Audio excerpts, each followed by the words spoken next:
Well, hello, welcome once again to Pale Blooms and Beyond. Thank you for joining us today. Identical twin brothers Billy and Bobby Alessi are a pop rock duo who have been known as the Alessi Brothers AKA Alessi. The singer-songwriters were part of the band Barnaby Bye during the early 70s. As Alessi, their 1977 song, Oh Lori, became a huge hit internationally. The duo have written and produced tracks for many artists over the years, as well as providing backing vocals on various releases. The brothers have also been successful writing jingles. During the past couple of decades, the duo have started touring and recording again as Alessi and as part of Barnaby Bye. In 2012, Billy and Bobby were inducted into the Long Island Music Hall of Fame. Well, welcome, guys. Hey, how you doing, Greg? Hi, Greg. Thanks for having us. All right. Nice of you to join me, and thank you for taking time out of your schedule. So you guys, Big deal. It's raining in New York today. okay. I was going to ask you about the weather. It's kind of windy here, and it's a little overcast, but I don't think we expect any rain. Billy here from Naples, beautiful Naples, Florida, where it's always perfect. Oh yeah. I used to have. I relocated down there, and the amazing thing is that you kind of forget. Because from New York, where we've lived our whole lives, Yeah. When it gets cold, it's winter. Right. And when it's really warm, it's summer. And down there, you don't know. I have to go like, let's see, where are we? Oh shit, it's Christmas. Right. Yeah, I know. It's probably a little bit like out in California too. Yeah. I mean, the same all the year. But I've seen I know a lot of people from, up in your area relocate down to Florida. That's a I know. great spot. I guess for the weather. So you guys were born in Long Island, right? Yeah. Actually, born in Queens. Okay, Queens. Which is basically Long Island. Yeah. People don't consider that Long Island, but it is. You're right. You're right. It is. Okay. Found this interesting. July 12th, 1953. I was born July 11th. We were watching videos on Ed Sullivan then. Oh, okay. Our mother was. We were like, My, the heck is this? our mother and our older sister were watching and freaking out over the Beatles. We're looking at all the girls and we're saying, We're gonna do this. we're going to do this. And we really meant we're just gonna grow our hair. But but I actually, you remember early childhood things. I actually remember our mother. She had a thing where she vanity where you put the makeup, and she had all these buttons with this guy on all over these buttons, and I don't know how my father could stand it. It was Elvis. Oh. And Elvis, and then the Beatles came and those buttons went away. She was a real music fan, and I guess that's why we really wanted to impress our mom. We started, Started harmonizing together and to be like, singing. oh, wow, do it again. Were either one of your parents musically inclined? No, but our grandfather was. Okay. When they would get rid of us and send us to our grandfathers who would say, Grandpa, play the guitar, play the guitar. Yes, play the guitar, but first you paint. Yeah, we realized, at this age, or many years ago, that we were like free laborers. Like my parents, are you gonna go stay with Grandpa for the summer? Yeah. And we get there and he'd have buckets of paint and the brush and everything. He said, you go on this side, you go on the other Are you side. gonna play the guitar later? First? When you get to the end, start again in the beginning. He was from Sicily, but he was great. I was going to ask. So he came over. Okay. Yeah. All right. Our father, actually. Our father was born on the boat. My grandfather wanted him to be born in America. In those days, that was a big thing. You want to go to the new country. He didn't quite make it. He was born on the boat. Born on the boat. Okay. But our grandfather was, from Sicily. He was character. Great guy though. Yeah. Okay. All right. In- All right. interesting. Go ahead. His name was Vincent. We just telling you, Vincent Alessi. Oh, okay. Okay. All right. Well, you talked a little bit about your childhood. Do you remember music being played in the household? Well, as Billy just mentioned, you know, in a very early, it was Elvis Presley, and Yeah. I think Elvis was one of the first people to come out with 45, you know, with the big hole. Yeah. And my mother got the record in the mail. I forget it in the mail. You But remember that? I did, yeah. And you know, and my mother and my sister, they had like a Victrola, and they're looking at the record. It didn't have the little hole, had the big hole, and they didn't have the thing to put in it. Oh, yeah, They the put it on the adapters. record player and put the thing, and the record was only Yeah, that was- yeah. And Billy and I were like, wait, we'll fix it. And we got it perfect, Centered it. centered it. Yeah. Ain't nothing but a hound dog. Yeah. Funny. And we watched the Beatles. We listened to jazz actually, you know, when we were really young. We just loved music, and we came across Stan Getz. Yeah. And we were listening, we sit in our basement and listen to Stan Getz, turn the lights out like, oh man, this is so Yeah, cool. saxophone player. Yeah. And Yeah. Anthony and the Imperials. Yeah, We like them. And the Beach Boys, and then the Bee Gees, you know, then we started realizing we really like the harmonies. Yeah. Yeah. So you guys kind of like thought maybe this is something we might want to do someday. Jumped on that bandwagon. Yeah. Being twins, our voices blend pretty well together. So Yeah. you know, that became a natural.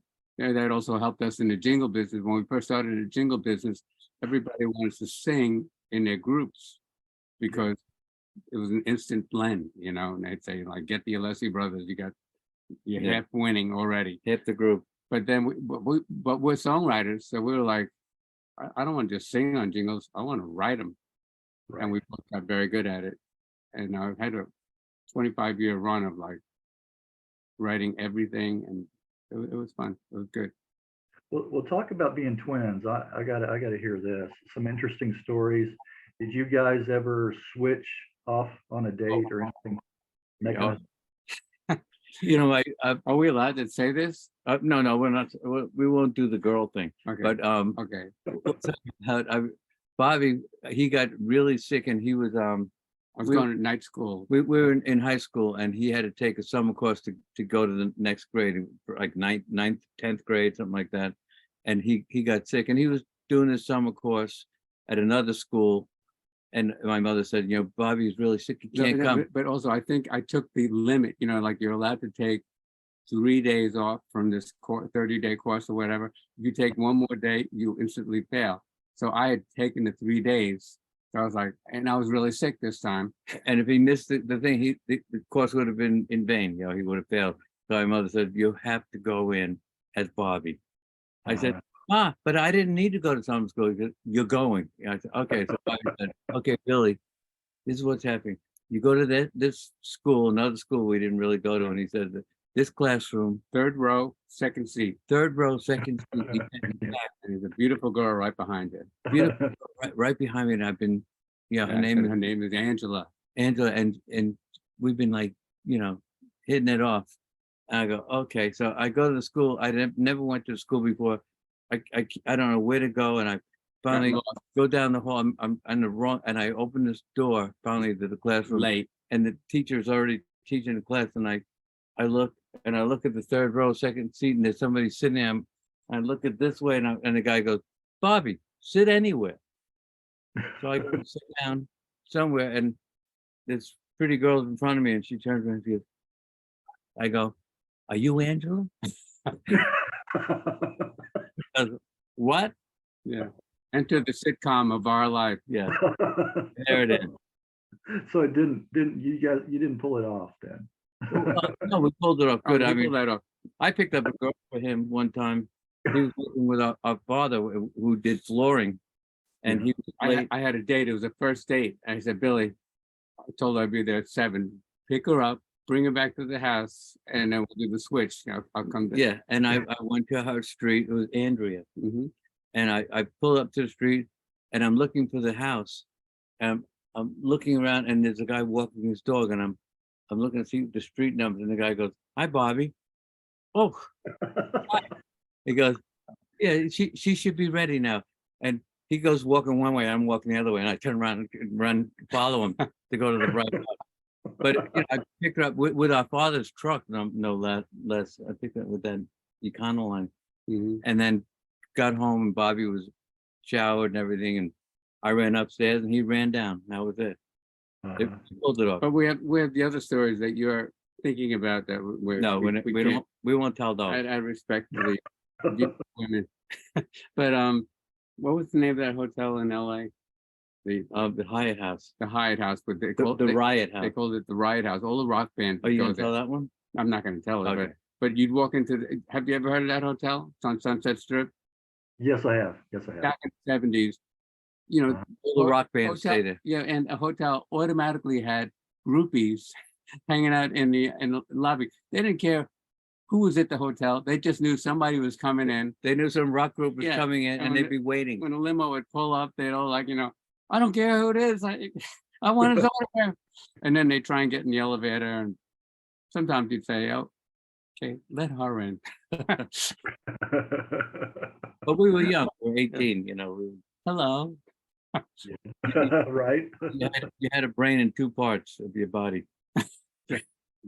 Oh, yeah, and we can imagine what you're talking about there. Well, It was good. I mean, we didn't do anything that anybody else didn't do, except for the twin thing. right, Had that advantage. right. Well, do you have that psychic connection? Do you We think? do. Yes. You do. We've had it's been forever. A quick little example. I remember one time we were doing the Merv Griffin show, and Bones Howe, who produced our first album, Mhm. for lunch, and said, "I'm going to take you guys to a great place for lunch after the Merv show." And Billy said, "Okay, I got to meet you because you had to do something." He said, "Okay, it's the so and so on Hollywood Boulevard, 333 Hollywood Boulevard." Billy said, "Okay, got it. I'll meet you there." And I'm sitting there with Bones in the restaurant, and all of a sudden I get this like, bling. I said, "Billy's lost. He's lost." I said, he'll never find us. And I got up from the seat and ran out of the restaurant. As soon as I ran out of the restaurant, he was just walking by. I was like, "Geez, I was just about to give up." But I'll give you another one. Yeah, yeah. Bones Howe, who was great. He produced Oh Lori and our first album with A&M Records. And we would go in the studio, and he was a brilliant guy. He was like almost like a father to us, Yeah, right? he was a great Or guy. a great uncle. And he'd sit there and he'd have the speakers, right there, and he'd say, "Okay, guys, we're going to do the background for Oh Lori. What part do you want to do first?"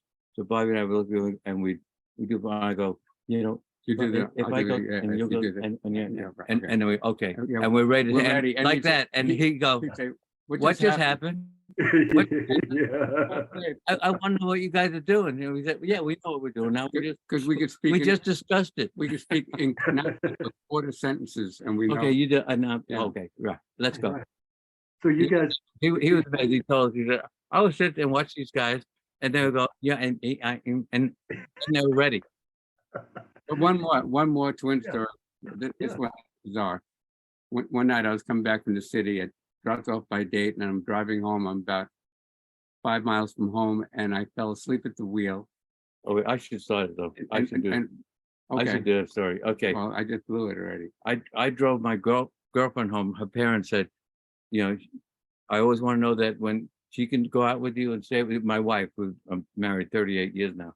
But parents said, always take her home. And we were like at the house, fooling around, whatever, young lovers do, and woke up at 2 or 3 o'clock in the morning. I said, "Oh crap, Susan, I got to take you home. I got to take you home." Took her home, and I was also falling asleep. After I dropped her off, I'm on my way back. I fell asleep at the wheel, and I hit something. The car flipped over.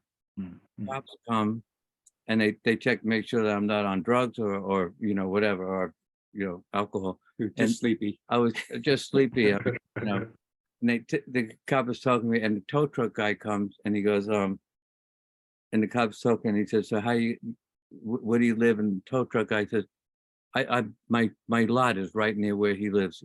He can go in a I'll truck. drop 'em off. I'll drop him off. So he's towing my car, which was squashed, and I'm talking to him about this and that. And he pulls into our driveway that Bobby and I shared the house, and he goes and drops my car off that's squashed, and he gets a call. Yeah. There's another I rolled my car over, and You get to call it the flipped over car, and What- you will. one of the people who came out of their house, I said, I'm fine if I could just call a tow truck for me. He said, yeah.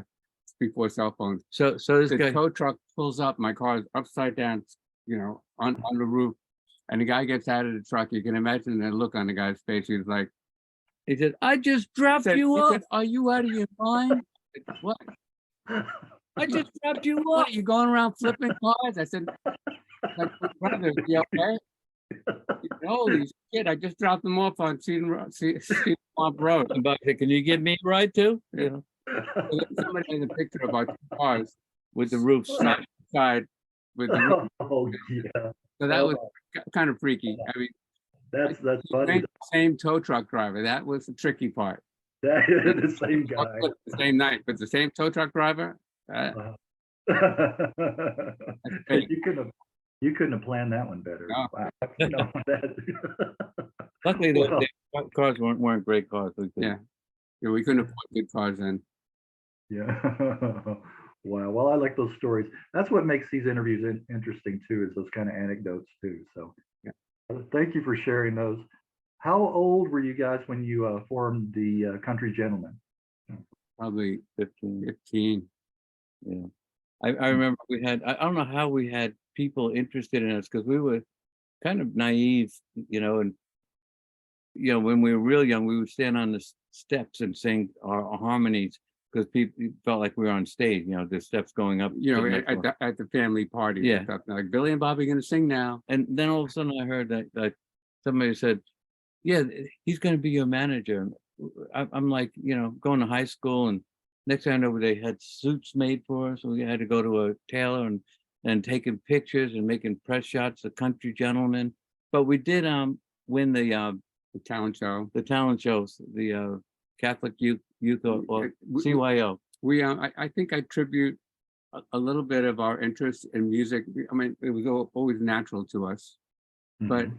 when we went to junior high school, we had just moved from Melbourne, and they say, okay, you're going to go to West Hempstead High School. So we go there. We're used to like elementary school and Catholic school we went to. yeah, went to Catholic school, and we go into the school, and we walk in the breezeway, and there in the hall is all guitar amps and guitars and drums and stuff, and they were holding auditions for the school dance, and we're like, how cool is this? And then we peek our head in the room. It was a drama room, which had a little tiny stage, and there's A big canon. the electors, right? Yeah, with Jimmy Holden sang lead. Mosrite guitar and a box organ, And they had an echo. I remember the echo Yeah. thing. blew our mind. We're like, Let me hear some of that Yeah. rock and roll Yeah. music. And they're playing with, So oh that- my and we're like, God. I love this school. So then on, we were immediately on that line trying to audition to play at the school dances and stuff. And they also had a talent show every year, and we wanted to win that talent show in the worst way, and we did. Yeah. Yeah, It was the sky from there. It was a good ride, but high school was already felt like you were in the music business just being in high school, right? Yeah, Because we had bands and yeah. Wow. So really musically enthused high school. yeah, Wow. it was like a school of rock, like they have now. That Yeah. one was like that. Seemed like everybody played guitar. Yeah. It was better than like, gangs or whatever. Yeah, that's What true. do you know, there was that one group, the something The tones, Newtones. the Newtones, and they actually had a van with their name on the side. We were going, oh my God, Yeah, they right. made it. Shit. They made it. We got to get a van. Put our name on it. Oh my God, can you imagine? Big time. We'll That's take when it you to the know. mall. That's when you know you've hit the big time. Yeah. Oh yeah. Yeah. Pulling into Well, your high school with your name on the side of your van. Right. Could you imagine? Oh. In '67, you became the Look. Yeah. And It really, That was when Billy was talking about. That's when we really had a manager. Remember Larry Height? and he had to go to a place and they made suits for us. I Yeah. mean, like, really? It was crazy. And they took over the movie theater, the Calderon movie theater in Hempstead, and put the Look up there and hired all these girls to chase us, like we were the monkeys. Yeah, and we were running down the street and, with the name of the band. I mean, that was wild. It was fun. But that was not, I mean, they took a shot at it. we had so many shots. Who was Kamasutra Records? They put Artie out, Rip, Artie Rip put out a record called Silly Sally Sunday.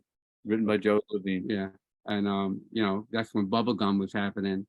We were actually on Verve Records. I don't know if you. Yeah, we were on Burr. Our Okay, first yeah. Just a second. first record was on Brent Records. signed Saturday by night. Bob Shad, right? Bob Chad. Bob Shad. We had a song called Saturday Night. We were like 15, 16. 15, we did it in Capitol Records. I mean, that was No, it was RCA. no, it was Capitol. What, It you was sure? Capitol. Okay. I think it was RCA, but anyway, but we have nothing about being Capital. twins. We each have our own set of memories because Yeah. there'll be something that happened important in our life, and I'll say, Billy, don't you remember that when he picked up the thing? He's like, no, I don't remember that, but I do remember. You know, he came in that awesome car. I'm like, I don't remember the car. You know, so it's Well, a personal thing, I said, Bobby, I always feel so bad when we were like 12. Remember I broke that little glass thing that you love so much? He goes, no. But Okay, good. between the two of us, we can tell the whole story. You know, we each have half of it. Yeah. Wow, okay. Two of you together makes the complete story. Mhm. Yeah. Well, you know what? We have I'm hard of hearing in my right ear, and Mhm. he's hard of hearing in his left ear. And we're not that tall. We figure if we were one person, we would have had perfect hearing and been very tall. Yeah, perfect. There Told you you. go. There you go. Yeah, Oh, right. Billy Show. You're very tall. Well, you should have been Siamese twins then. Oh, God. Yeah. I mean, we felt bad for any twins we met because our mother always dressed us alike. You know, she did everything. Everything was, was two things that had to be the exact same thing. Yeah. There was nothing different. And we were always best friends, but we hated the idea of being twins. Yeah. You know, our parents named us obviously Billy and Bobby, which is like mean. You know, and when people would have twins, we'd say, don't name them Billy and Bobby or Benny and Rennie Or you know, Jimmy and Joey. yeah, don't do that. Make it, you know, Harold and Dylan. You know, just so far apart. Uh-huh. Anything. Don't ever dress them the same. They dressed us the same, exactly the same. We were so cute in our little shorts and little bow tie with the white shirt. That the first day of kindergarten, we got the shit kicked out of us. You know, by every like, the Pansies. should be running around and stuff like, you know. What the hell was Yeah, that? what is that? Fuck you. Oh my God, yeah, that would be asking for it. I'm sure Oh, yeah. dressed like that. But your mom meant well, right? Oh, yeah. We had to hide clothes at one point. You know, when we were in junior high school, we just started hiding clothes outside. Yeah. Change into them. Oh, yeah. Man. Oh, man. Going later into our career, when we actually started making records and everything, and we were in magazines and stuff, we were approached by every set of twins. Remember? Oh my We'd God. have like, I'm Larry and Lenny. He plays drums. He played. Let's get together and make let's make a freak band. They came up and goes, hey, we're twins. I said, that's too bad. What? That's too bad. But, you know, you'll get Yeah. through it. That's Yeah, they okay. say, no, we have enough twins for the rest of our lives. That's it. We're done. But A&M Records with old Lori, when we were big time in in Scotland. in London. They had Yeah, that big party. They had a big party and they invited. No, that was in Scotland, in Glasgow, and you didn't go. No, I was there when those twins, the models. came. Oh, that. Okay, I'm thinking of another. We were in Glasgow, and the radio station did a promo. They didn't tell us about it. It was going to be our birthday, July 12th, while we were in town. So they set up a big birthday party and invited all the twins from the country to come to our party at this giant club. So it was a club filled with twins. He didn't go. He said, no, I'm not feeling it. And we didn't know it was twins, you know. So I went and said, okay, I'll go. Walk into this club with 500 sets of twins. I was like, you know, oh my God. That's why I didn't want to go. Yeah, he made But there was not, you know, they had one party for us in London. We met the most beautiful, these two models. McLean twins. Yeah, they're gorgeous. Anyway, but the best was in Japan. They brought out two sumo wrestlers. You know how big these guys are? On roller skates, they were twins. On roller skates? Yeah, and they gave up. Oh, what are they? Yeah. We introduced roller skates to Japan, but big guy comes out, 400 pounds, two of them. comes, you're like this, all of a sudden, pulls on something and goes like, "You're so cute." I got my head squished to this guy's tit, you know. Wow. This is something I can't unremember. Unremember. Did you have nightmares for a while about that? Oh, yeah, still do. Still do. It came right into my mind when you said twins. Oh my God, man, some fun times though, fun times. Well, you guys did cover "If I Were a Carpenter" when you were the Yeah, Look. that was the Verb record. That was one of Okay. That was Verb. Oh yeah. Wow, I forgot about that. Oh yeah, it was Verve. It was Verve. Did you guys have a little affinity for folk music at all, or did you just like that song? No, you know what? I hate to admit, but I will. There was a group called the Vagrants, Okay. and Leslie West was the guitar player in that group. Ah, yes. And we would go see them. They played on Long Island all the time with the Illusions, but, And they used to and do they did a cover of "If I Were a Carpenter." It was really dramatic cool. version. So, you know, of course, I don't know how we got a record deal, and they said, "So what do you want to cut?" And I said, "If I Were a Carpenter." And when we played it, you know, and they said, "Oh, that's great." Meanwhile, we were like copying the Vagrants. Yeah, Sorry, guys. we ripped them off. Oh, But okay. they never really made it, so it didn't matter. Well, Leslie West, wasn't he in Mountain? Yeah. Yeah. In fact, just the other night at the cutting room, Yeah. at the Dino Danelli thing, Mhm. all the drummers in the world showed up at that thing because Dino was a drummer, and they did Mississippi Queen, and Mark Rivera from the great. Billy Joel band sang it every bit as good as It was Leslie great. ever did. There probably will be a they did video it. They had Yeah. multi Cameras cameras, all over the place. and there'll probably be a thing that maybe you'll get to see that. It was great, and we sang too. Oh, well, that would be nice. Yeah, check that out for sure. They wouldn't allow Well- anybody to film anything because I think they wanted to capitalize on the. Yeah, but Yeah. but if you look on Facebook, everybody snuck a few. Oh, yeah. You can't stop individuals from posting that. Uh, No, I mean, when we were singing on stage, I turned around and saw a guy hiding behind the pole with the. right. So, what? No telling how many. No telling how many videos are going to be. Well, how did you guys become part of the Broadway cast of Hair? Oh, that's a good story. That's a good story. You want me to tell it? You want to tell it? I think I should tell because Okay. Go I ahead. was. I'll be right back. Go ahead. Tell it. Bobby and I, we knew this guy Charlie Brown who was playing guitar, and we had just enrolled ourselves into Nassau Community College in the theater department, and the teacher told everybody in the theater department, right now I want everybody to realize you're not going to get into any Broadway shows or any movies or anything. This is a theater experience that you can learn to help you in life, but put it out of your mind. You're not going to amount to anything. So we're out there, and then within a week, this guy Charlie Brown says, you know, Hair, Jesus Christ Superstar just opened up in one of the other theaters. So they lost a lot of the act, and they're having open auditions. There was a line going around the block. So we went, and this guy Charlie Brown, he was a guitar player in the show. He said, I'll back you up. He said, but you guys have to audition. You know, I can't help you in any way. And he said, so you have to sing a song that really belts out to the back of the theater. And he said, so Billy Bobby, what do you want to sing? And I said, well, you know, I think Can't Buy Me Love. And I said, I can belt that out. And, you know, There's no microphone. You're just in a theater. you're just singing out, and they want to know that you can belt it out. So I did that, and he goes, and he plays it on guitar, and he goes, okay, I think that's good. And then he said, you had to do a mellow song also. did you? Yeah, I did. No, I don't think so. It was just the one song, Bobby. Anyway, so he said to Bobby, he goes, all right, so Billy, you're gonna do Can't Buy Me Love. He says, Bobby, what song do you want to sing? And Bobby says, well, you know, I can't believe Billy picked that song because that's the song I was gonna pick.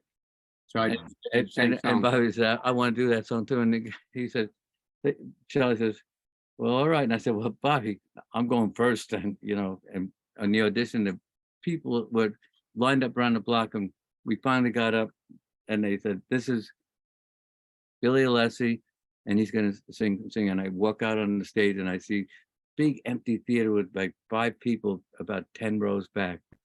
And I sing Can't Buy Me Love and finish, and they, very good. I walk up stage and they go, okay, this is Bobby Alessi. And we looked exactly the same still in that point of all.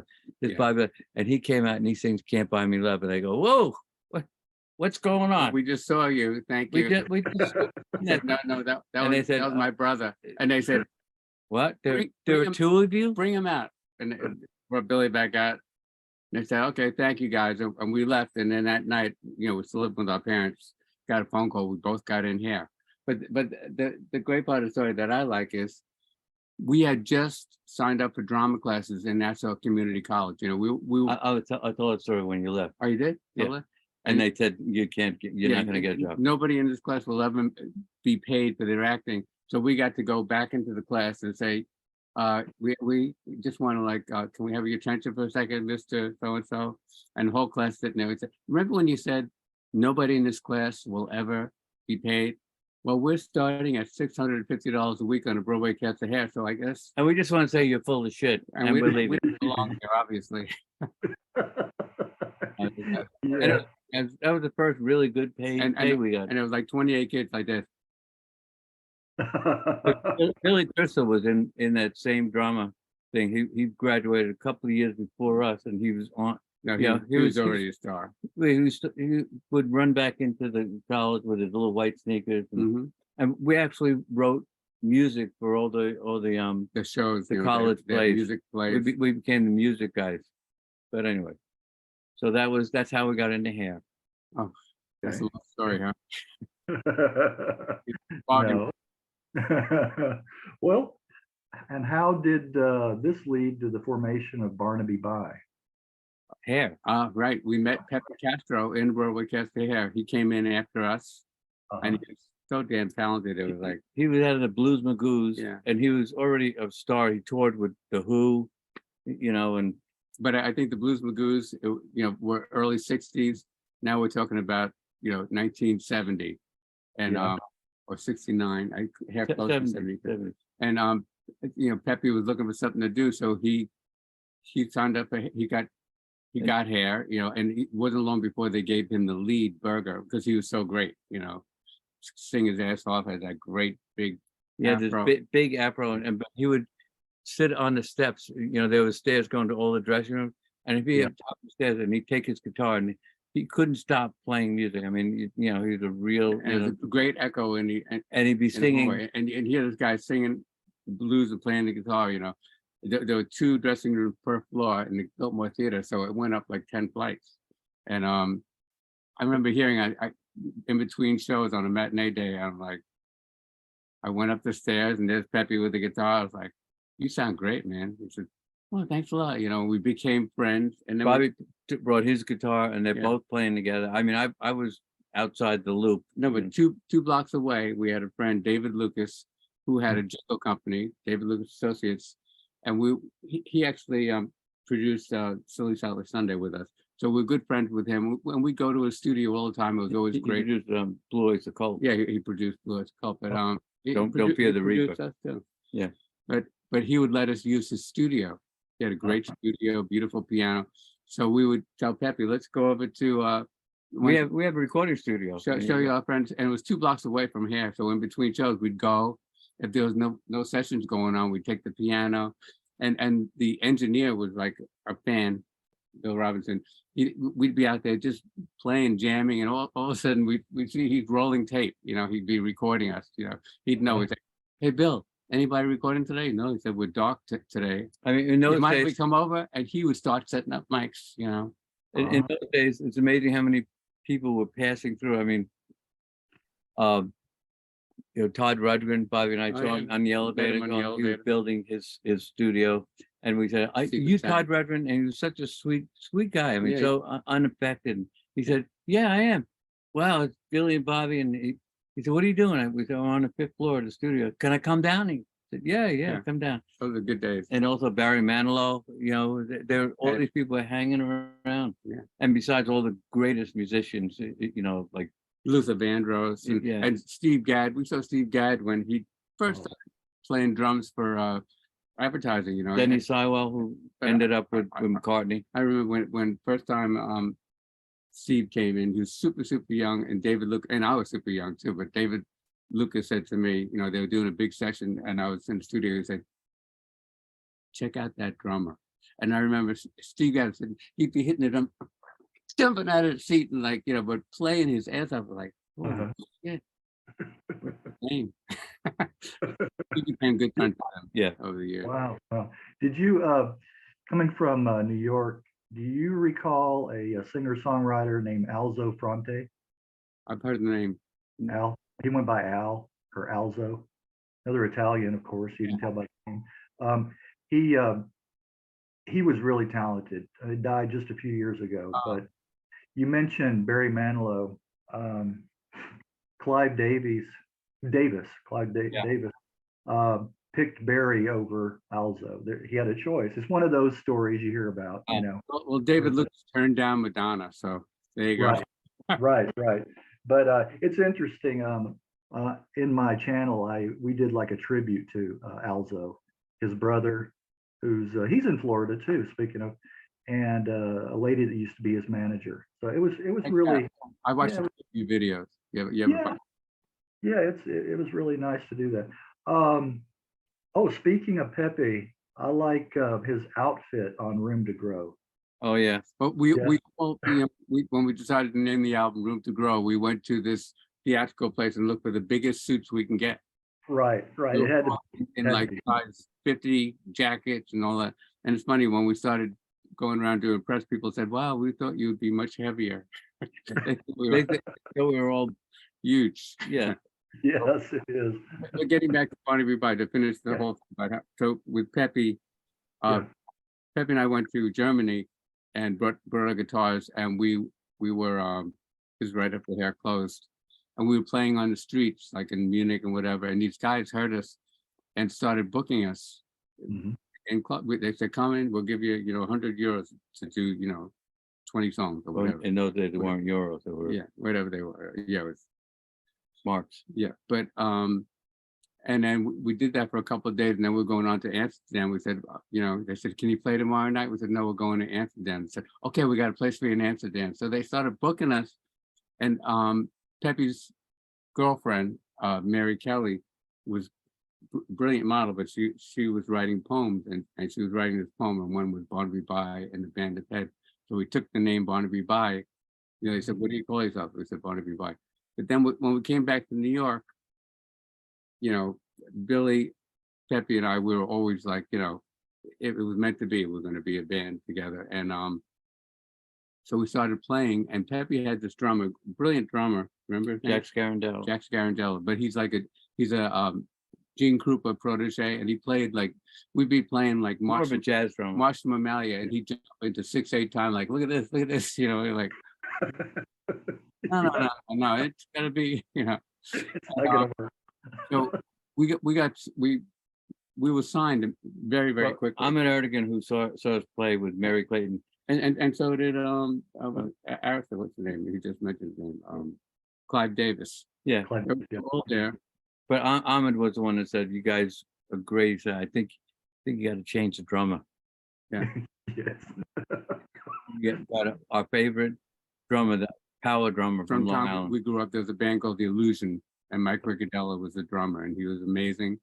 And he actually kind of, I mean, you know, from the album covers, kind of looks a little bit like us. I was gonna say, it's like you're triplets now. So we called up Mike, and Mike was in a very successful band, but all of a sudden the band, for some reason, decided they wanted to do jazz, you know, and Mike was like, "Really? You know, I'm digging the rock." They said, "You know, Mike, get rid of the stick, get some brushes." Yeah. And he's a power drummer. So we came in the first perfect time. We said, "Mike, we just got a record deal on Atlantic Records.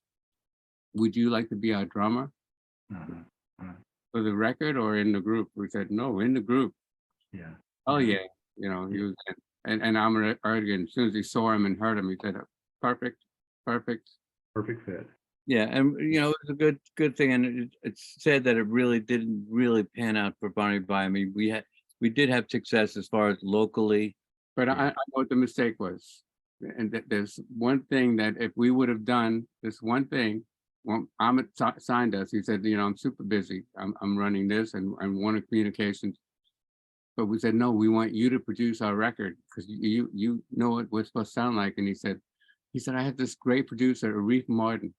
He said, I'm going to let him produce your record. We said, no, it's got to be you. So it wound up being us producing ourselves because Ahmed would just pop his head in and go, oh, sounds good, guys. So that was our big mistake because Arif, Hall and Oates were recording Abandoned Luncheonette while we were recording our album. Bette Midler was recording The Divine Miss Sam. And so many other groups were recording like we passed Pablo on the Cruz. greatest producer in the world. But anyway, so that was our mistake. Yeah, but it was a wonderful thing. And actually, we had a record, Can't Live This Way, which hit the charts, and they owed us, I won't give you the number, but it was a sizable amount of money for the third album. And they said, we're going to drop you guys. And, okay. and no, they said, we'll do the next album, but we're not going to give you this ridiculous amount of money because, obviously you guys are still struggling. But Billy and I secretly had A&M Records was like, ready to launch us. We got a bigger number for you and we're going to bring you out to LA and, move you out to Marina Del Rey and stuff. So we chose to do that. And they said, but don't tell Atlantic Records, don't tell anybody because, it's like a secret stock, all of a sudden. And sure enough, Atlantic Records got there was a date that they had to give us the advance. The what do you call it? The option. Yeah, pick up the option and pay us the advance. And they let it lapse. A&M said, just keep quiet, don't say anything. Let's just hope that April 28th comes and goes, and then we're in business. And that's what happened. It lapsed. But meanwhile, right after the 28th passed, there was a brand new chart in Billboard. It was called Disco. And Can't Live This Way was on the charts, on the disco charts. And Atlantic Records said, you know what? We're going to pay you your ridiculous amount of money for your third album. We're going to do the third album because it looks like you have a hit. And and Billy and I had to say, we just signed with A&M Records. Yeah, you passed on us, and April 28th came and went, and we have a new record deal. Right. Ouch. Yep. So, yep. You snooze, you lose, right? But it ended that way. It was good because they moved us out to right to Marina Del Rey, and also we were living like a life we've never lived before because we grew up in West Hempstead, across the street from a parking lot, and now we're living with palm trees in like a country club setting. Remember that? Mm-hmm. We're like, we're sitting in a jacuzzi in a steam in Marina Del Rey at night, like, how the hell we get here? Pinch me. And so we started recording with all the greats, Jeff Vaccaro and Luke Litha, and working with all these great, in LA, it's amazing that there's so much great talent that just chooses to live out there. So if you live out there, you have a choice of an amazing amount of talent. At least it was back in. Well, in New York, the same thing. It was New York and LA. Two different genres of great players. That was a great experience. I loved the time that we spent in LA. And thank you, A&M Records. Yeah. Did you ever get to meet Herb Albert? Of course. Oh yeah. And the Carpenters, and everybody was on the label. It was. I mean, there were so many great groups. The Police were A&M Records. Herb Albert and Pete Moss bought. Jerry Moss. I'm sorry. Herb Albert and Jerry Moss. They bought the Charlie Chaplin studio. Studio. Yeah. It was like a movie. Beautiful. You pull through these gates and say Jerry, Herb, and Karen, Richard, and they had where he had his movie studios turned into recording studios. So there were like 4 or 5 recording studios in there, a couple of mixing rooms. All contained. I have one quick little story. Yeah, Supertramp was always in one room. Yeah, and the Carpenters, Cat Stevens, and so many. But plus, everybody that wasn't on A&M Records wanted to get into those studios because the studios there was a magic going on in there. But there's one great story about Gino Vanelli, which I love. Early on, I think this was before we got on the label. The studio is like right on the corner of La Brea and Sunset. So it's like in the center of LA. but Hollywood, but yeah. it's walled in, these big brick walls and gates and everything. And you know, they have all kinds of events there. And Gino Vanelli had a cassette tape of his demo and kept trying to get it to into the A&R department, Uh-huh. and he could not get it in. So he decided he was going to take it in himself. And one night, you know the story? Yes. Yeah, he climbed the wall, and Uh-huh. you know, the security caught him, you know, and they put him in handcuffs. They called the cops, and Wow. Jerry and Herb were like at some event, and they said, you know, the guy just jumped the wall, you know, but he's, you know, he's being arrested. And they said, what? Why? Did he have a gun or anything? No, no, he had a cassette. And they put him in, and that's how he got signed. That's more dangerous than a gun, Yeah. cassette. Yeah. Well, that's, I used to like his, Just the Gemini. I used to listen to that album quite a bit. Oh, yeah. You know, Vanelli, yeah. Yeah, he was huge. You know, we're big in Holland. Yeah. He's so big in Holland that he bought a home there so he could, you know, perform. Yeah, Yeah. right. You know, that's a common story. Holland and Dutch people really appreciate UK Really? artists and especially, and then I guess here too, you know, they really have an affinity for They do. our music in UK because a lot of the artists will be really big there and they go back home and they're like unknown. Yeah. Yeah. And we had that experience. we have a great Dutch band. I don't know if you've ever seen our live DVD that was done. It was produced by what's his name? You know, owner of Oh, Audrey. Audrey Hooglin. This guy came, we used to play at his club. He had a cool jazz club. We used to play there, and he came one day and he said, I want to make a DVD with you guys. And we've never had a really high-end DVD. Hmm. Okay. So he brought in Sony Productions and everything, a whole bunch of cameras, and they did an amazing Six camera shoot. and one of the best recording engineers, Paul Power. You know, they pulled out all the stops, and we have a great DVD that's available. but he have you ever seen it online? No, I I'm haven't. going to send you a copy, Greg. All right, I appreciate that. It is it's the best representation we have of us live to date, and it's our Dutch band and Erwin van Lichten, who's a guitar player that somebody introduced us to, and we play with him every time. And he's a brilliant musician, and he's star in his own right over there, and he plays with all the biggest bands, and he knows all the best musicians. So he put together this amazing band. You know, Anyway, it's a good superstars experience. in Holland, but Holland is an amazing music scene. Yeah, yeah. Well, I've interviewed like 3 different artists from there, and they're a little bit, you know, at first they're kind of well, my English is not so good, and then once we do the interview, it's like no problem. I think they're just self-conscious. I don't know what it is. They've all been that way. Well, at least Thrice Upon a Time did get released in 2008. Right. It did finally get released. Yep. So took a while. Should I send you a copy of that too? If you like. Sure. Yeah. If you like. Hey, now you're getting to the real reason I do these interviews. See, is to get CDs and you know, albums from you guys. We got plenty. I'm just joking. Anyway, but I appreciate that. Right. On to Alessi though. Oh Lori, song from your 76 self-titled debut. What's the story behind the song? Was this written about anyone in particular? Yeah, it was written about a girl that I fell in love with. Okay. Tell us if we're talking too much, but No, that's fine. No, it makes it easier on me. Okay, I like you. fell in love with this beautiful young blonde girl. She was like just turned 18. I was like head over heels in love with her, and all of a sudden, coincidentally, we got the deal. You know, all that other stuff with Atlantic and A&M was happening, and they said, "You're moving to Los Angeles." Mhm. What do you mean we're moving to Los? Yeah, take your cats, your cars, and whatever else you want, and just head for the Pacific Ocean.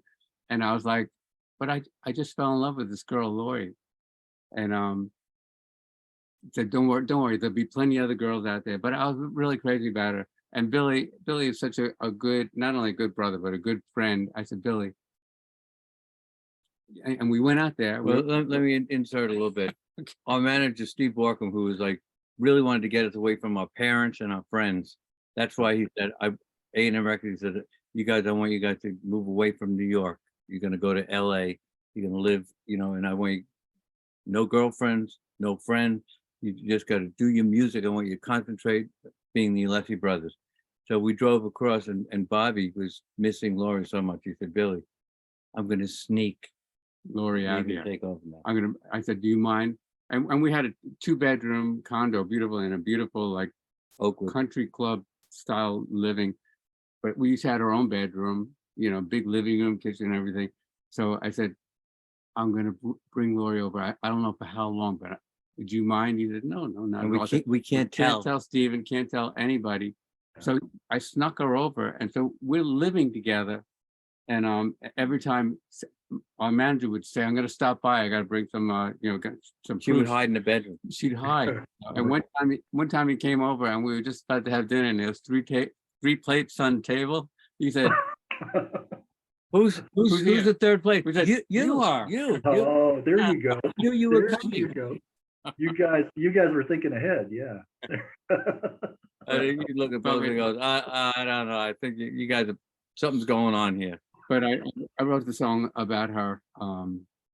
Yeah. And I remember It became like an evergreen. I mean, Yeah. it's amazing how in England and Holland, all around the world, and people said, that song every year it gets re-released and researched. Yeah, somebody said, what does it feel like to write an evergreen? We didn't write evergreen. No, we mean a song that never dies. Oh, Yeah, so it's nice. So we're always included on these every year they make. but we have another song that I like to say has wings. Mhm. A song called Seabird. Have you ever heard it? No, I haven't. No. Wow. Okay. Well, this song, quick little story about Seabird. Uh-huh. You want to tell it or you want me to tell it? You tell them. Okay, when we were recording our first album, Bones How, I picked all the songs and Billy and I kept saying, what about Seabird? We love Seabird. It's a song Billy wrote. Great song. Also an evergreen because it's got wings. It's used in so many movies and so many TV shows, and it's been covered 100 times. If you go on YouTube and say Seabird covered by Alessi Brothers, it'll just Okay. list. But and in fact, Seabird actually got us to perform at a royal wedding in England. But anyway, just getting back to, we're recording our first album. We're doing all the tracks with all these great musicians, and the end of the session, Bone said, "Okay, I think we got it. We got everything." And we said, "No. What about Seabird?" And we had our own little chord sheets that we're going to hand out to, Jeff Picaro and everybody. And he said, "No. We have enough. We don't need Seabird." So we were like so bummed out.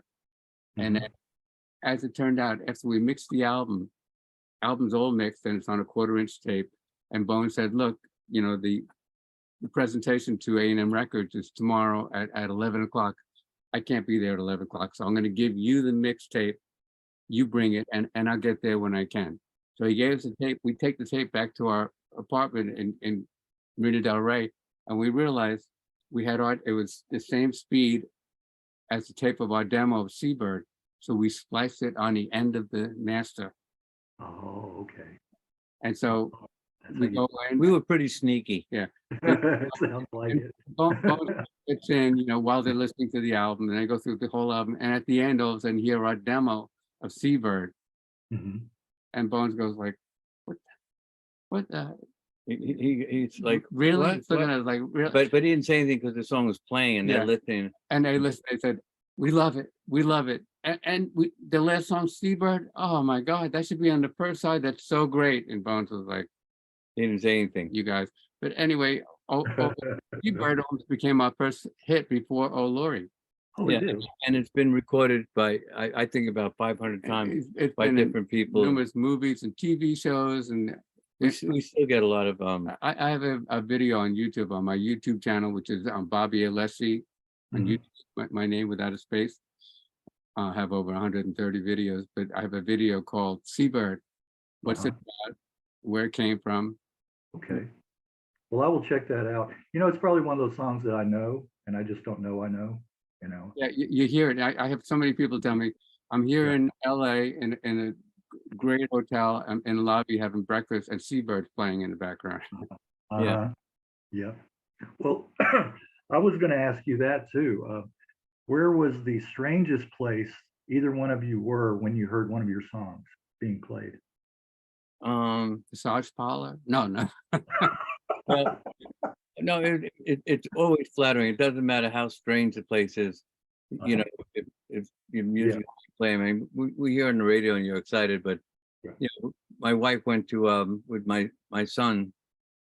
I have two sons, but into a clothing store, and they had this big board with Rolling Stones, 19, you know, this record, and they had Alessi Brothers, Seabird, and it's part of their mix. And my wife was so impressed by that. I was flattered by it. I remember one time, this is like within the last year, my wife and I were watching this show called Alien, something? Resident Alien. Have you heard of it? Yeah. Yes. Yes. Yeah. So we're watching like the third episode. We're loving this thing, and all of a sudden there's a scene, these two girls sitting by a lake, and I hear the beginning of Seabird. I was like, wait, That sounds a lot like I know that song. Like, and there's a road, and I was like, oh, I didn't know that was on. And I called our publishing administrator. I said, I don't know if you guys know about this, but I just heard Seabird on Resident Alien. They said, yeah, we were happy about that one, you know, because they get us all the covers. yeah, and, you know, of And course it was all places. registered and Yeah. everything. We don't pay attention. Well, I have to watch that. I wonder what episode that was, or Like second, third, and also, have you heard the show Loot with Maya Rudolph? Loot, oh, I've heard of it. I haven't watched it. No. it's in that, and Okay. it's also, Okay. it's also in a great Australian movie, In Search of the, what is it? Who knows? But it's gotten a lot of mileage. And Look at my look at my video on Seabird, how it came Okay. about, and what it's about. I'll do that. Well, tell me, why do you think both Seabird and Lori resonated so much with the international audience? Why do you think it? You know, we were first successful in Europe and Asia and Philippines, and also Brazil, you know, South America, and we still are, which is amazing. If you look at our videos, they have like hundreds of thousands of views, and most of them are people speaking either Portuguese or, you know, I think it's because we mumble so much, no one can understand the no. I think the kind of music we do, and I've read reviews on us. They say, well, you know, they still retain their musical, you know, values. It speaks to the heart from like, you know, 30 years ago, where, you know, music has changed so much, and it's I mean, there's so much great music out there. Ed Sheeran's one of my favorites, but our music has it's from an era, and I think it brings people back and makes them feel good. and it's a universal. Right. Feel good, like you said, music. Yeah, it's a universal language. Right, and your harmonies, I'm sure that has a whole lot to do with it. Yeah, harmonizing so well. Well, you mentioned Brazil. How about sad songs being so popular there? Oh, it's huge down there, right? Yeah. So, you know, I don't think that you need to necessarily know the language if you can feel the music, you know? Music is universal. It's a Right, universal language, without a doubt. You know? What songs from your Alessi material are you most proud of? Or you guys most proud I of? would say Seabird is one of them, because it's amazing how it's, like I said, it has wings. It just take it from a song that Bones Howe didn't want to put on the album. It's like one of our most played songs.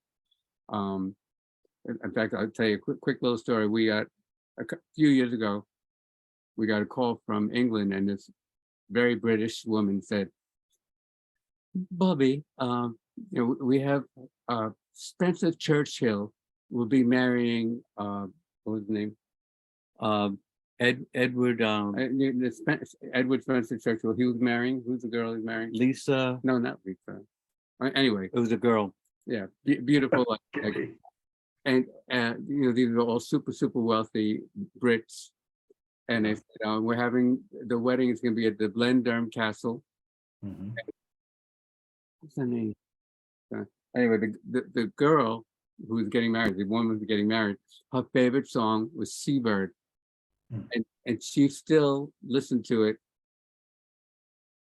Kimmy. Yeah, Kimmy. Very good. She listens to the song all the time, and all her friends knew that was her favorite all-time song. Yeah. And they said, what would it take to get you and Billy to come And be a surprise. and surprise Kimmy by doing Seabird for her?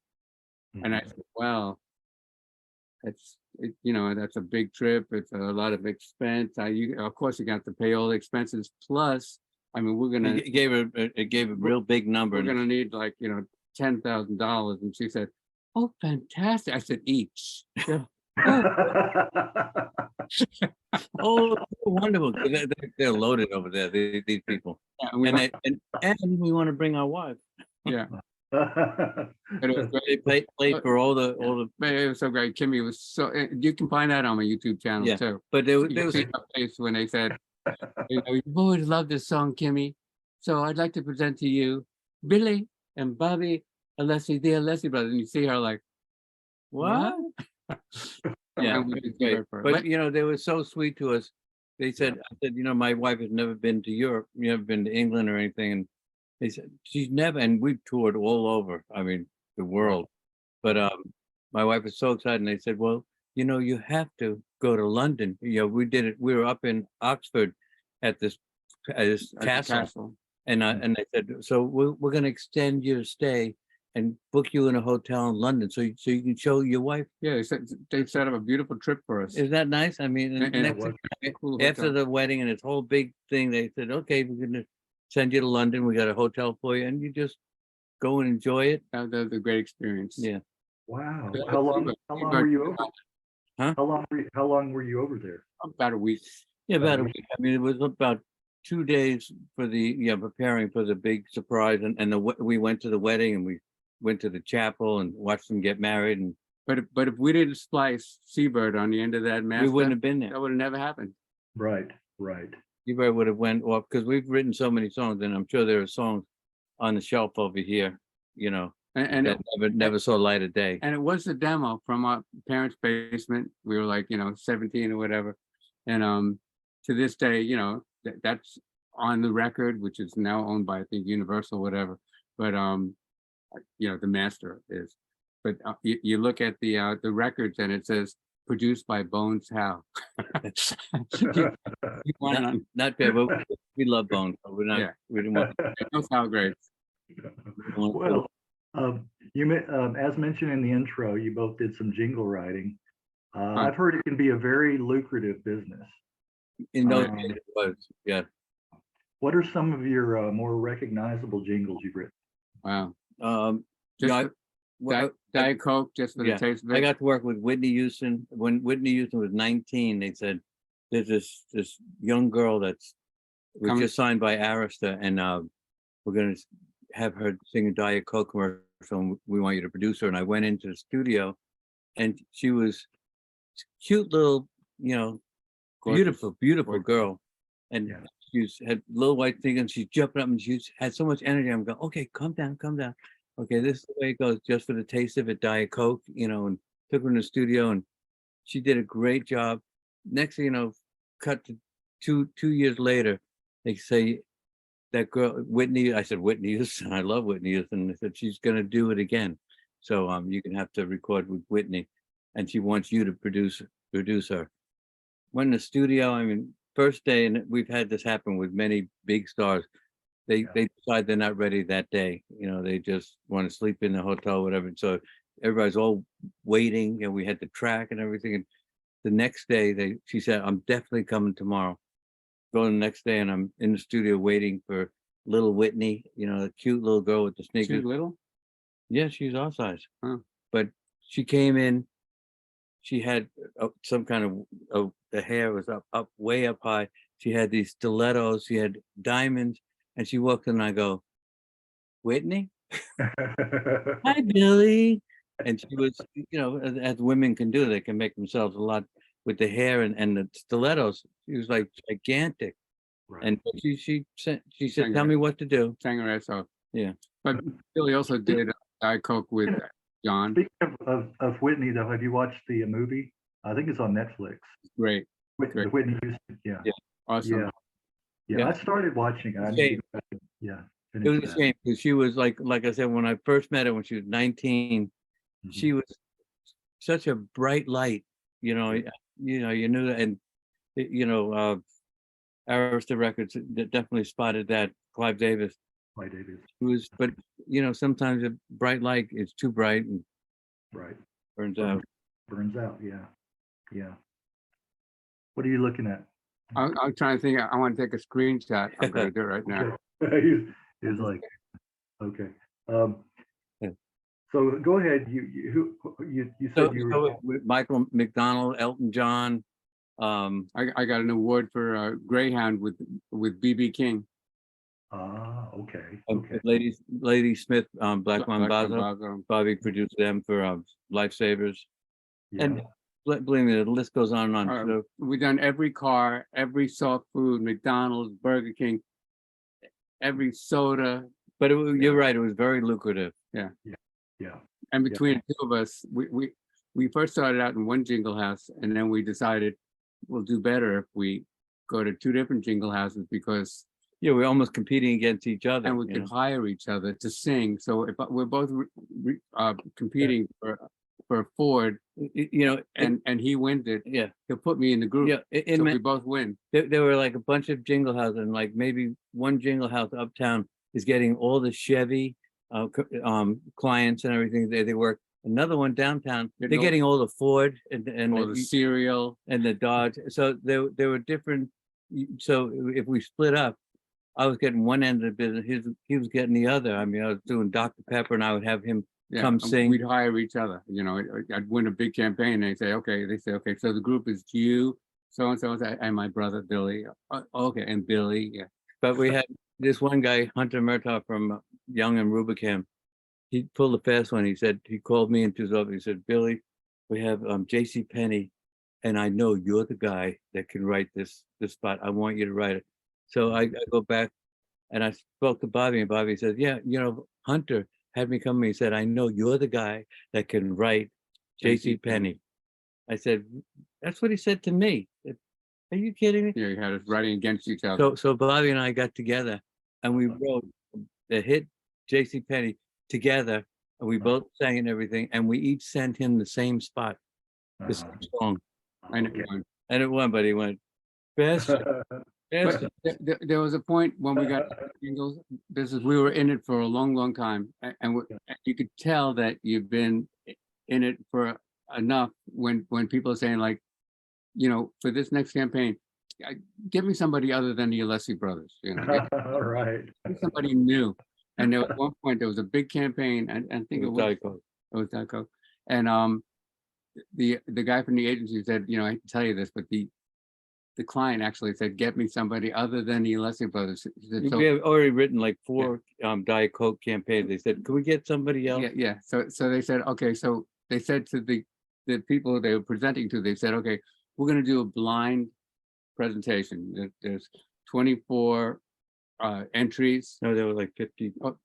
How many? There were like 53. Oh, like, And the people that worked for the agency, they really went out and they found talent all over the place, found different, but they couldn't get. They still wanted Billy and I to write on them, And they really could. They didn't feel like they had it. And the day before the meeting, they came to us and said, "You have to do us a favor. It's very important. It's for the agency. I mean, Diet Coke. we don't like what we have. It's called Taste It All. Is the name of the campaign. We each wrote a song, right? Yeah, and we wrote the campaign overnight and had to send it. And we have done that more than once, but sure enough, they boiled the 50 sets, or they were real down to 2 songs. Mhm. I said, okay, these are the 2 songs we want. And they said, so tell us who wrote those songs? And they said, well, this one's written by Bobby Alessi, and this was written by Billy Alessi. I was like, son of a bitch. I'm talking to the client next thing, and I knew the client because I've been doing the campaign for years. Yeah. Oh, I heard you didn't want us to write it. No. We love the song. You know, it's great. Didn't they change their tune, right? Yeah. Right. Billy and I realized then, I think it's time for us to Bow out. because it's if they already don't want us to win, Yeah. They're looking Yeah. badly to get it's someone else. time to leave. Right. Well, I heard too that business kind of dried up too, didn't it? Oh, it did. Maybe because we left. That's probably it. There weren't any All writers. of a sudden they were buying records and cable TV came out, and the residuals all of a sudden went from here to totally here. changed. I mean, there's still a jingle business, and they call us once in a while. And they say, "Will you work on this McDonald's And we spot?" say, and we say go, no. "No." No. Absolutely no. Come on, Well, the client remember. Let me ask you, in what capacity you worked with Paul McCartney? He was doing a remix album where he hired all these great remixers, and this guy Stu Cuby, who knew what was his name, works for Paul McCartney from the Bottom Line. Yeah, What was his name? Pepper. yeah. Alan Pepper. And Alan Pepper actually works in Paul McCartney's house in New York. You know, it's a On beautiful 55th Street. beautiful brownstone, and his offices are downstairs, and Paul has a beautiful penthouse up there. But anyway, they came to us and said, would you guys do a remix of No More Lonely Nights. No More Lonely Nights? And they gave us Paul's 8-track tape from the original recording. And so what we did was, and it was, the track was from the 80s. They had to actually put the tape in the oven to heat it up so that it didn't fall apart when they There's played a it through. procedure when you take an old tape, it'll only play like once, and then the coating starts to come off, Because it's brittle. and then you can't play it anymore. So what they do is they heat it up in an oven to a certain temperature, and then they get all kinds of recording devices to copy, and they can play it once without it. The destroying original itself. tape. And they gave us his original tape. We did that, and then we only used his lead vocal for it, and he loved it. Right, we did a great thing. In fact, we just did a great interview on the Beatles channel on Sirius FM about that. Okay. And we also worked with on Lennon's Milk and Honey. Milk and Honey. Yeah. You sang backup. So we Yeah. were lucky to be able to work with Lennon and McCartney. I wish we had a chance to work with George Harrison. Yeah. But Phil Ramone was very fond of us. He's the one that brought us the Ghostbusters project. Oh, I was going to ask you about that too, as well. How you got involved with that? That Okay. was Phil Ramone. Yeah, and that was a big competition too. Yeah. They always are. It's like you and everybody and his mother is like writing a song for that movie. Made the best song win. Yeah. Yeah. And for our audience, Phil Ramone was not one of the Ramones. No. He was Right. Paul Simon and Billy Joel. and so many great artists. Yeah. Right. And a great guy. You also recorded with someone originally from my neck of the woods, Christopher Cross. Oh yeah, he produced our Yeah, we recorded with Fifth him album. down in Austin. We were down there at his studio. Yeah, I think it's a good match because a lot of your songs have the same flavor. I mean, it's almost very similar sound. Yeah. To Christopher Cross's. Yeah, we hit it up right away. Yeah, we were actually signed by Quincy Jones on Quest Records, and Quincy was looking for producers for us and sent our demos to Christopher Cross, and he said, "Oh man, I want this one. I want this act." And we became good friends. Became good friends. It was a nice thing. Yeah, he Spent seems we like spent a whole summer in Austin. Have you Yeah. been to Austin? Oh yeah. What a great city on the lake. Oh, it is. It is. And Chris had all the water toys, so we'd be like on the lake, recording, and then let's go to the lake. And then at night we'd eat at the county line. You ever hear the county line? Yeah. Yeah. Oh my God, that was so good. Yeah. Yeah. Chris liked to eat. Yeah. He would take us to almost to Mexico to get this remember the breakfast, the Mexican? Chicken fried steak. No, that in place that would, Oh, yeah. and they had, oh my God, it was so hot. You flames Oh. come in your mouth. But he turned us on to chicken fried steak. We didn't know what that was. We're like, chicken fried steak? What is it, steak or is it chicken? What is it? Fried like chicken. I'm like, Well, okay. have you had chicken fried chicken? Yeah, oh yeah. Yeah, okay. Right. Did you go 6th Street when you were in Austin? Did you go down 6th Street? That's where all the I remember Peachtree. clubs and everything. Oh no, yeah. that's in Austin. Yeah. Talking about Austin. I mean, you're in Austin? talking about Atlanta. Okay. No, there was a Peachtree in Austin also. I remember there was one area where Chris took us and told us that one year there was like a flood, dam went or something, and the whole area was underwater. Oh wow. You know Okay. that area? Yeah, I think I do remember that. I don't remember exactly what year, but yeah. Lot of great restaurants, great music. What a great music scene. Yeah. We Have, want to be part have you of ever been to Have you ever been to South by Southwest in March? That's the big music scene in Yeah. March. No, Yeah, they have bands from all over the world that show up for that. Yeah, it's a big deal. Well, who else have you written for and or produced? Peter Frampton fell in love with one of our songs called Rise Up, and we got to go he record asked it. us to come to his recording session at his house. He had a mansion up in Westchester, which was fun. And I played keyboards on the record. And Olivia Newton-John recorded And said songs. Art Garfunkel, Yeah. Sting, Frankie back- Valli's a longtime friend of ours. Barbara Streisand. He's recorded 2 of our songs. Yeah. Yeah. Frankie Valli, I can't believe he's still out there doing it. Yeah, he is. You're right. And he's definitely been around. 88, he still sings his ass off. And he sings great. I mean, I had people say to me, that's not him singing. I go, it is, believe me. He sings my song back to me, you know. Yeah. He's Yeah. still got the chops. And he's so sweet. We go to his concerts and he Uh-huh. makes us stand up. He says, I want to introduce you to some of the best songwriters I've ever met. And he makes us stand up. Yeah. I'll be seeing him on and we both will on June 30th playing here. And we want to go see him again. I've seen him everywhere in Atlantic City. Whenever he's around, I try to go. But it cut to like years ago, I'd say, We opened for him. yeah, we opened him before, Okay. but back before the Sopranos, or was it Sopranos? Oh, He no, was on The Sopranos. oh, he was on Sopranos. No, before the Jersey Boys. Uh-huh. He was trying to get rediscovered. He was doing what you call corporate things, and corporations would hire an Yeah. act, and so he was like an oldies act.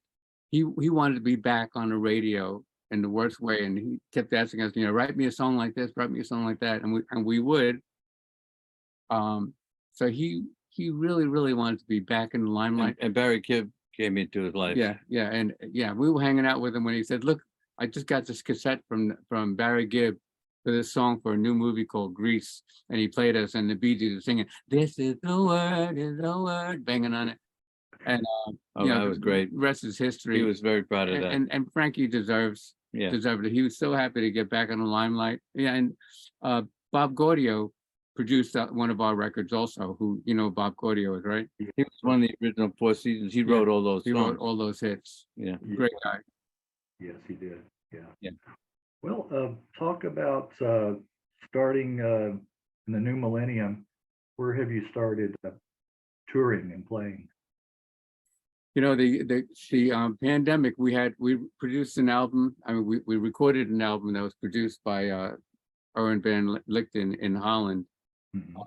just before the pandemic, We had a tour and everything shut down. I mean, everybody in the music business as the world did. couldn't do anything. So that kind of put a damper on that. And we're still not crazy about being in big crowds, Yeah. but we are going to be performing this summer. And I know Europe is dying for us. So it seems like we are going to be doing some stuff. And just the other night, Jimmy Rip, who's a huge star in Argentina in his own right. Was our guitar player when we first He was our came out. guitar player on our second album, All for a Reason. And we saw him the other night at the cutting room.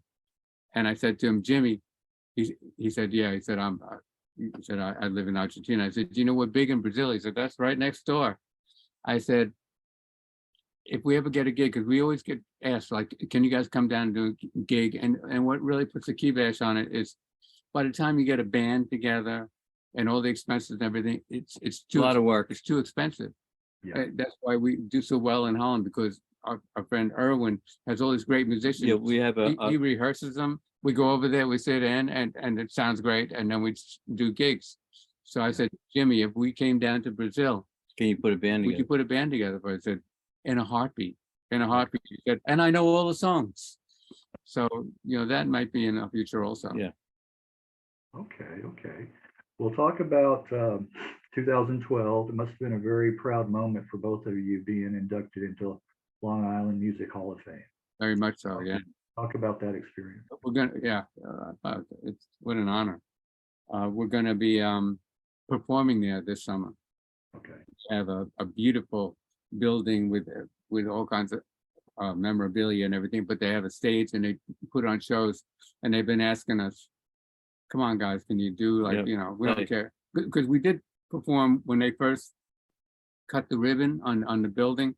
Billy and I went and did Seabird. And did Seabird, and all the press was there with a great success. And they had us, we inducted Neil Sedaka. They had us come to, I sat right next to Peter Tork from the Monkees.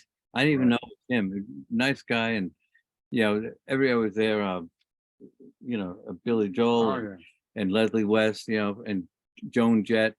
And they said, we want you guys to induct Neil Sedaka, and the whole thing is they're very proud of that place, because you don't realize how much talent came from Long Island. I mean, it's almost like a Seattle thing. It's like, and they go, what's in the water? I mean, how all Billy Joel and Twisted Sister.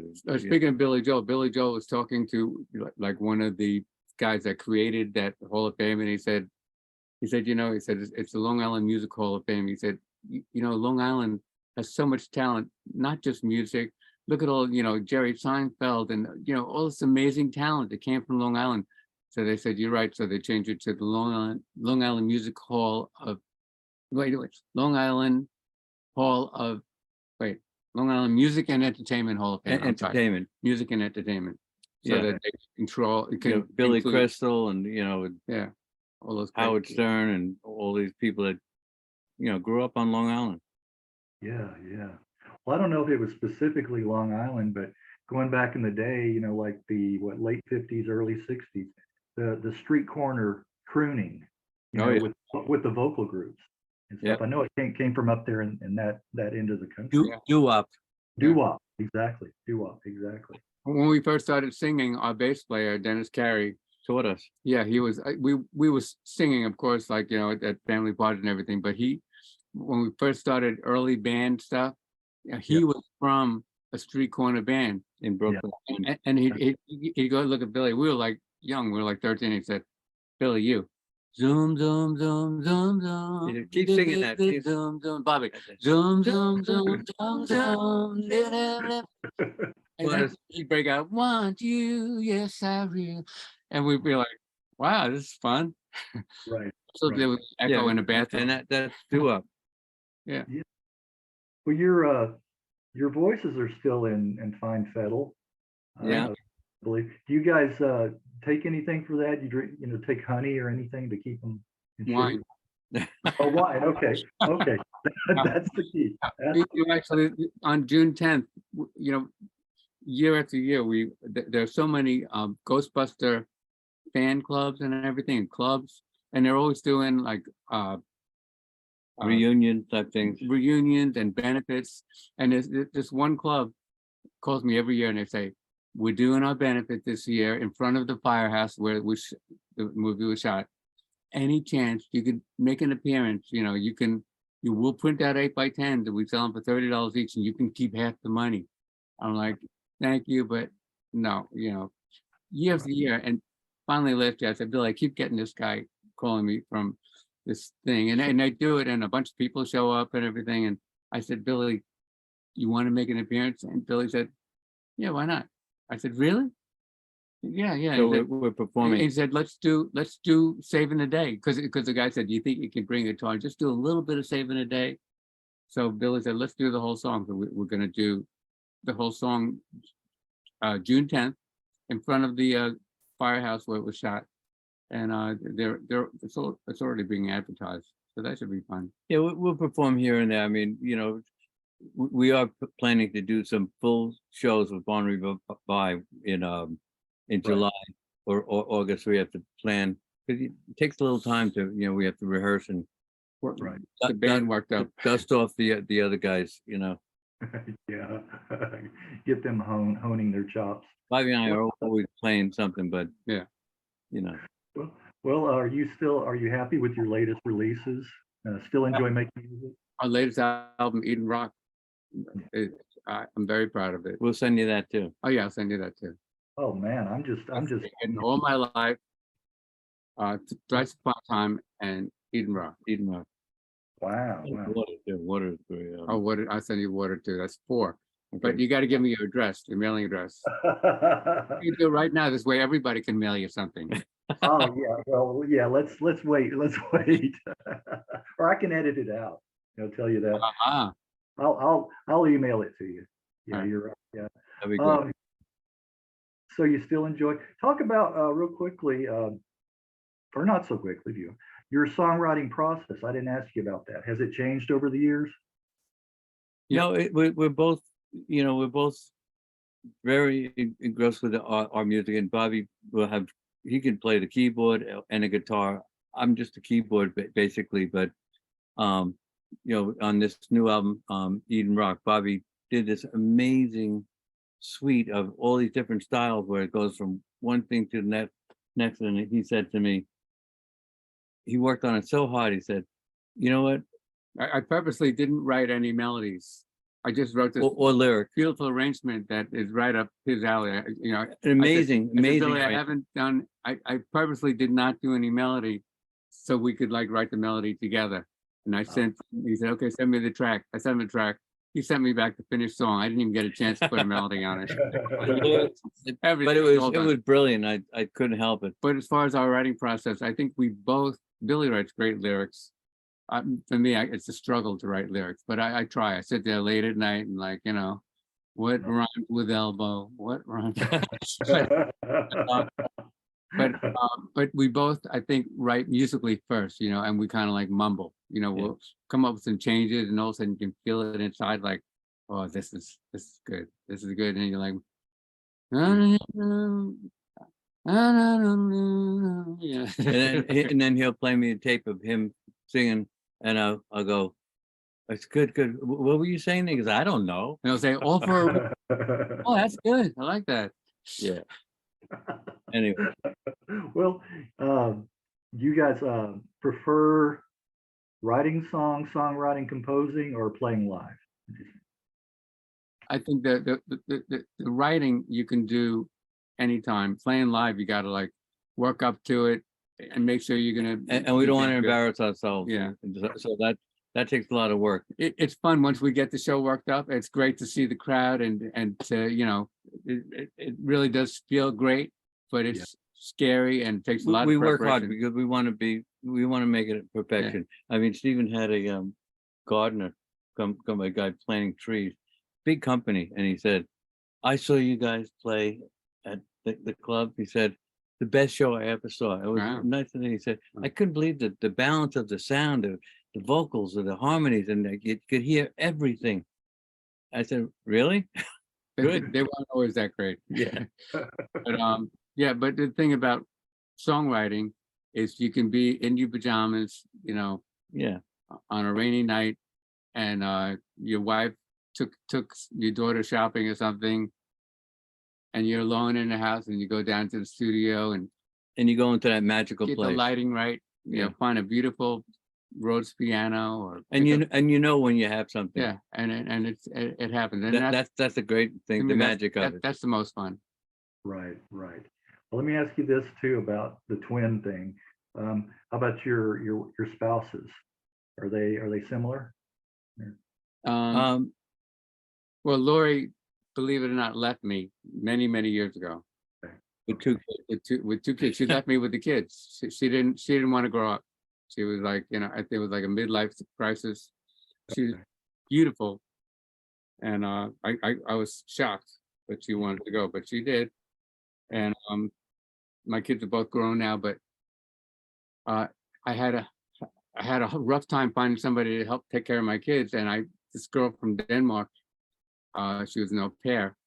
You know, I had all these nightmares, and somebody said, there's a girl from Denmark who doesn't like where she is, and she doesn't find the place she likes. She's going to go back to Denmark.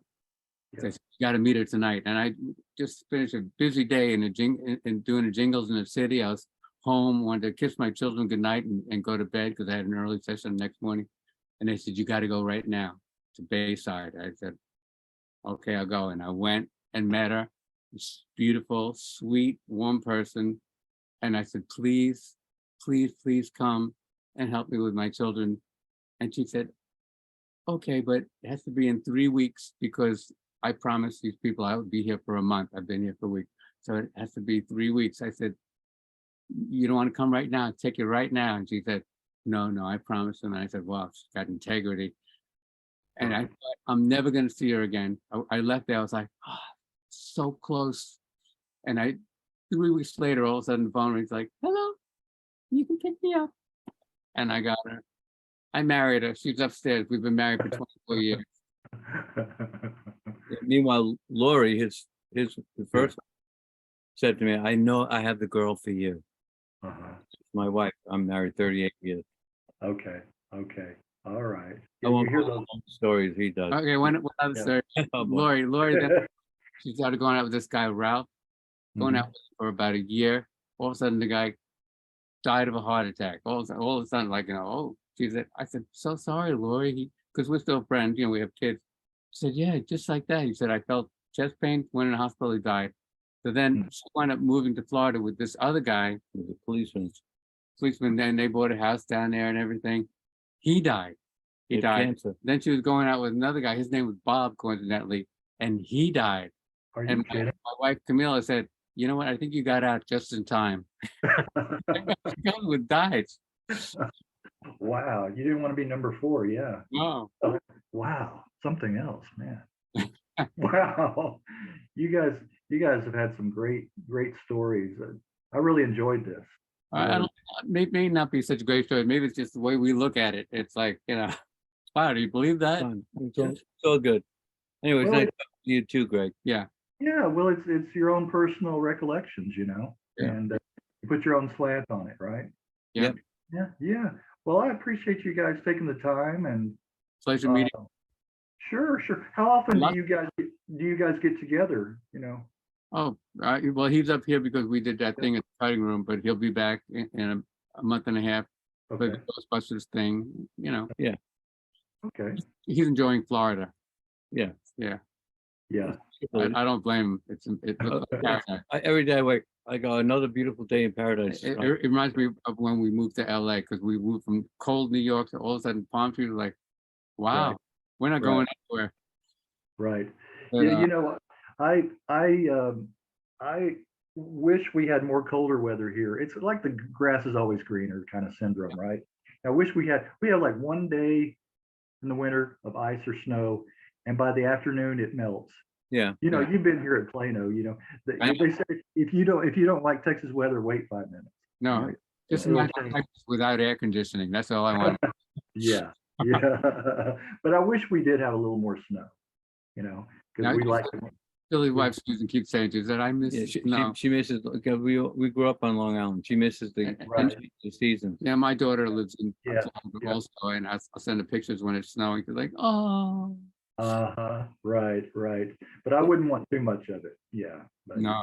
yeah, I didn't have to use the snowblower this year.